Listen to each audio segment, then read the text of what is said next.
Drive Live. We have a guest in the studio with us on tonight's Industry Insider. His name is Gangadhar Krishna. His book is called Delighting Customers Is. It's a collection of one-liners worth 1,000 words. It's all cartoons, quite literally. Gangadhar, nice of you to stay around. And just during the break there, we were talking about your experience with a big major online marketplace.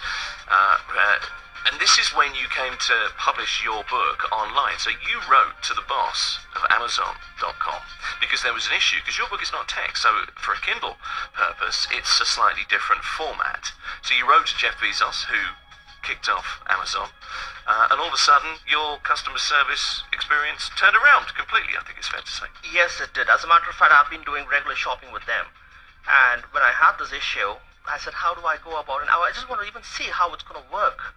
And when I did certain amount of Googling and I felt that I could actually reach out to him, I said, let me try that, because it reaches two places. It either reaches him or it goes somewhere and gets lost. But if it reaches him, nothing like it, because I have an issue. And in less than 24 hours, I received a reply from the executive director. Saying that we've got your issue, we'll have this sorted out for you. And they took all the trouble, and she was constantly engaged through the process of probably a week, trying to go through the entire process of uploading the book and seeing how it looks, and not the full thing. And we unfortunately had certain issues because Amazon, certain formats are not available in UAE. It's available in other parts of the world. So we had that little bit of an issue between US and here.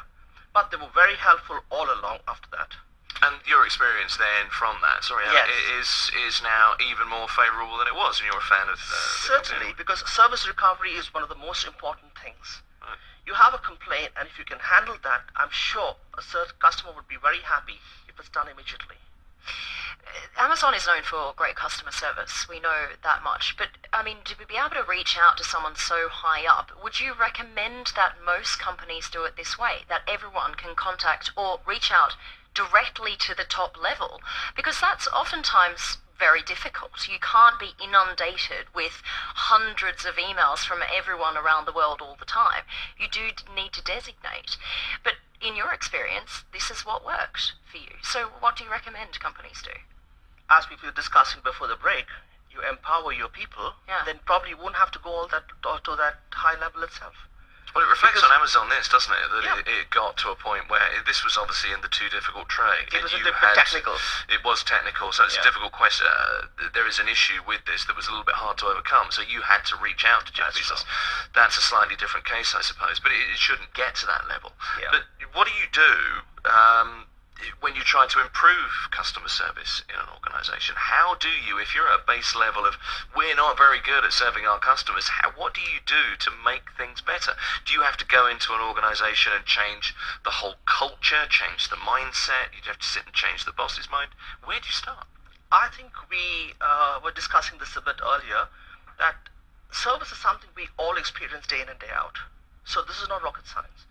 So if we have to actually do that and bring about the change, it has to be done in more so with the organization and how they take it forward, how they want to see it, what kind of service and service culture, what are their mission and vision, and are they going to keep that in place, and how are they going to keep that in place, and where does customer service fit into the big bill?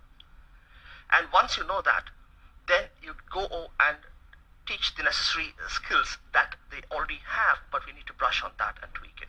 What are the basics for customer service? We keep saying customer service. It's not rocket science. It's pretty easy, but we keep getting it wrong, especially here. So many times here, you go to a restaurant, you have a bad experience, you get takeout, you have a bad experience. There are some that do it really well, but there are some that do it terribly.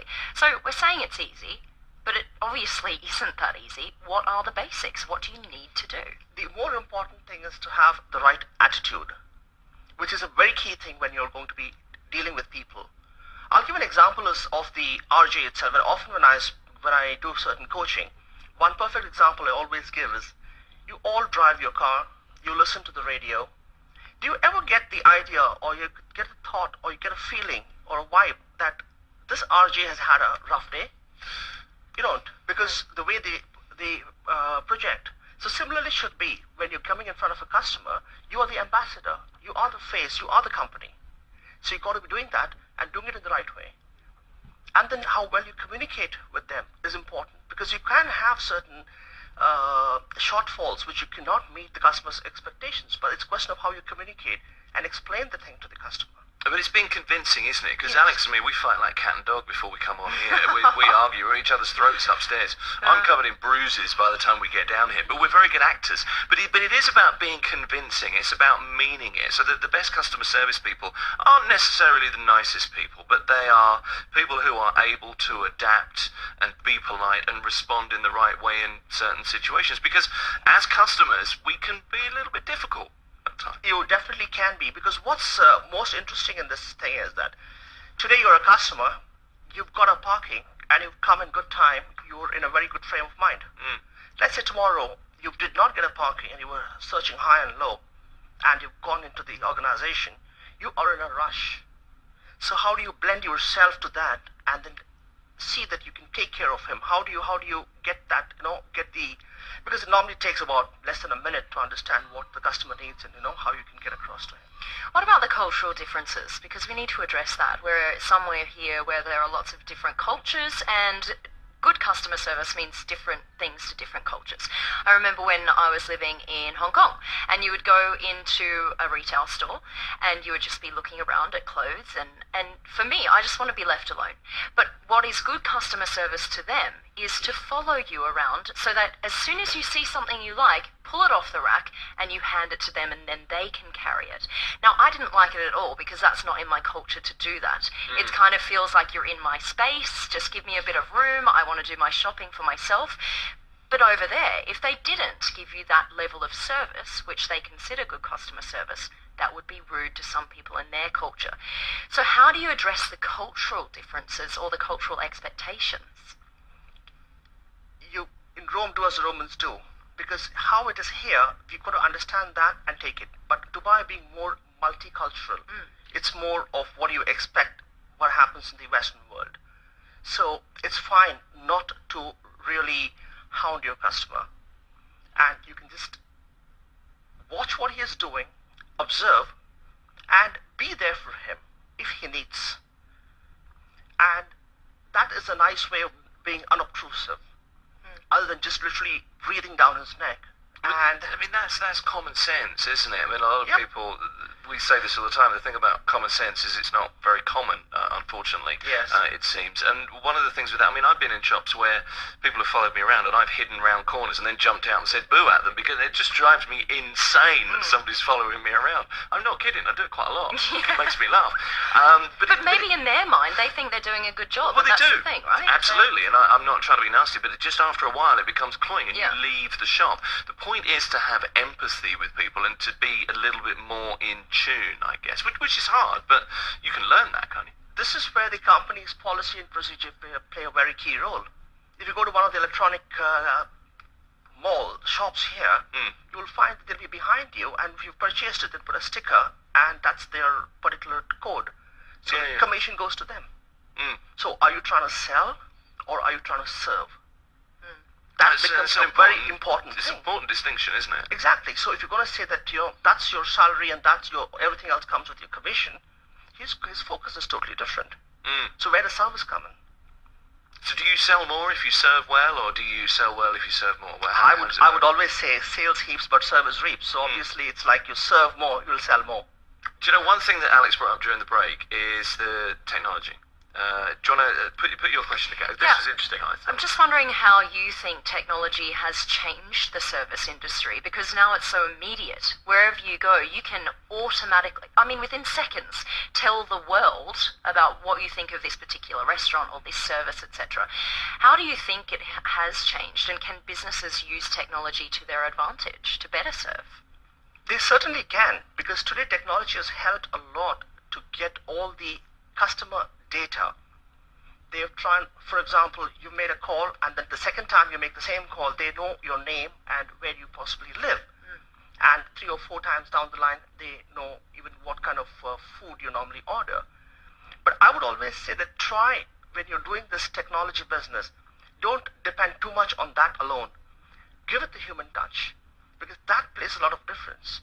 To give the human touch, and if you're just called by a number or a name or something, it makes a lot of difference. You feel like an order number a lot of the time. Exactly. When you order something online, and then it's a great experience. It's really easy. You can do it on your phone, through an app on your iPad, whatever it is, and then you get the call from the courier who can't deliver at a certain time, and then the human stuff kind of pulls it down a bit very often, doesn't You're it? known by your account number than your name in the bank, maybe. Yeah, don't start me on my bank. Please. Really don't, because we'll be here for a while. The final question for you, your book's called Delighting Customers It is a collection of cartoons, essentially. Some of them funny, but there is a point in all of them that points to customer service or improving customer service. Also, a couple of questions on the experience from the other side as well, as consumers. But how would you want this to be used? Do you want this to be used by companies that own a chain of retail outlets to train their staff wherever they're from? What do you want people to get from this book? One thing is very clear, that if you have, I won't put you to sleep reading that book, because it doesn't have loads of text. It's very easy reading. It's just got one-liners, and you respect the reader and his power of understanding and take it forward. Okay. So that's one way of looking at it. And yes, organizations are looking at taking it forward, because the same book now is coming in the form of a table tent. So instead of flipping a page horizontally, you can flip the page vertically, and you have every day a different illustration showing up. Oh, I see. You mean like a calendar? It's a reminder on your desk. Right. So you have 4 tables there. Each one has a different illustration in front of him. They talk about customer service. They give trainings. They put these posters. They're all there. But then when you see it on front of your table, and each one has a different one, it's still throwing the message across. Okay. I'm pleased that you've come in here, because I've never had that phrase table tent before. I feel like I've learned something. Customer Service, Delighting Customers is the name of the book. The author is Gangadhar Krishna. He's a writer, he's a coach, and a founder of Delighting Customers. That was our conversation on customer service. Gangadhar, nice to meet you, and thank you for coming in. Thank you very much. It's been my pleasure. Motor vehicle resale value with Total Engine Oil.